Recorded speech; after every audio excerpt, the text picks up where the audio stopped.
You're watching the Holy Land Uncovered. Israelis call it Tel Megiddo, but Christians around the world know the site as Armageddon. It's the site in northern Israel where the book of Revelation says the final battle will take place between Jesus and the kings of earth. Uri Shapira has that.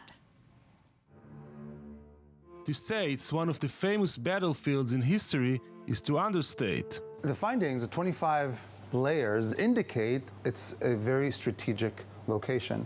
It means that when empires conquered this place, they didn't just sack the city, take its spoils, and move on. They rebuilt it.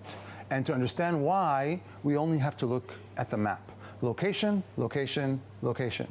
Tel Megiddo is not just mentioned in the history books as a significant stronghold in the Middle East, but as the prime location for what the New Testament described as Armageddon, the site where the war of all wars will begin, leading eventually to the end of the world.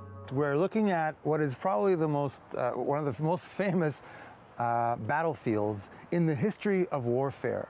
One of the first battles ever recorded, that of Thutmose III, 15th century BC, describes in detail his arrival to the valley of Jezreel, the valley of Israel, through the Via Maris, and taking by surprise the Canaanite defenders of the city. He came through the valley of Iron, which is just behind us, the mountain pass on the Via Maris, out into the valley. Interestingly enough, General Allenby, 100 years ago, used the exact same tactics in capturing Megiddo, and by doing so, secured the hold on what was then Palestine and managed to remove the Ottoman Empire from this place.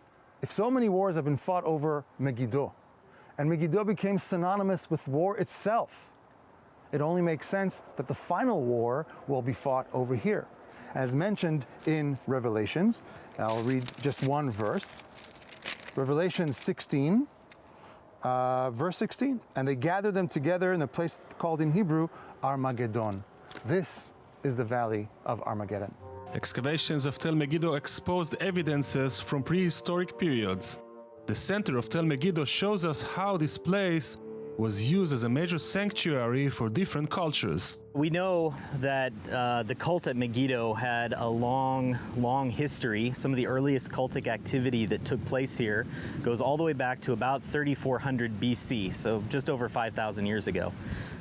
We have cultic activity pretty much represented in every single layer at the site, all the way up through into to the late Iron Age. So we've been able to study in some detail the history and development of cult here. In particular, in one area, we found that from the early Bronze Age through the late Bronze Age, so roughly 3500 BC to almost 1000 BC, one particular area was the site of the main temple. And that temple was rebuilt and replaced over and over and over again. We have about 6 temples, plus or minus, that have built on top of each other during that time. Tel Megiddo is mentioned as a significant Canaanite city-state which held a fierce battle against Egyptian pharaoh Thutmose III at 1468 BCE. We're now standing at the gates to the city. This is a late Bronze Age, the Canaanite gate to the city. It's called a chamber gate, and the entrance, as you can see, is protected. Nobody goes into the city unless they are invited into the city. So where do all the visitors come? This is the courtyard outside the city gates. In the ancient world, what we call in the early periods in the Old Testament, cities, the gates to the city are the important sites of the city.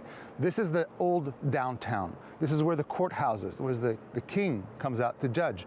Judges and officers you will place to yourself at the city gates. The elders will sit here in judgment. The economic activity, the market days happens here in the market. The prophets, when they come to prophecy, when they come to lament, when they come to cry out in judgment, they come to the city gates. Megiddo is mentioned in the Bible as one of the cities conquered by King David and his dynasty. The significance and size of the Israelite kingdom is still a fierce debate between different schools in archaeology. The site in Megiddo offers us a beautiful window into this argument, scholarly argument between archaeological scholars. Here we're at the Israelite gate. Some believe it's dated to the time of King Solomon. King Solomon, as is written in the Bible, fortified 3 large cities on the Via Maris, on the way of the sea. Gezer, Chatzor, and Megiddo. And if this indeed is Solomon's gate, we have evidence for this very large and robust kingdom. Other scholars, however, believe this is from 100 years after Solomon, from the time of King Ahab.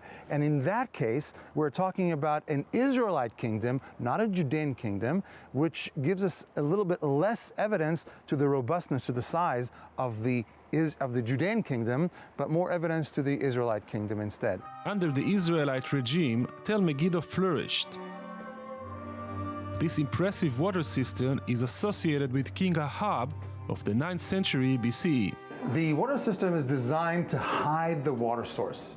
So from within the walls, King Ahab dug a very deep pier, 25 meters deep, and then a 60-meter long tunnel that goes all the way out to the source. From the source, the water would come down in gravity and be collected here in the cistern. And then people from the top would lower their ropes and pull up their water from buckets. And the outside source is completely hidden, so anybody coming from the outside will never know where the water is.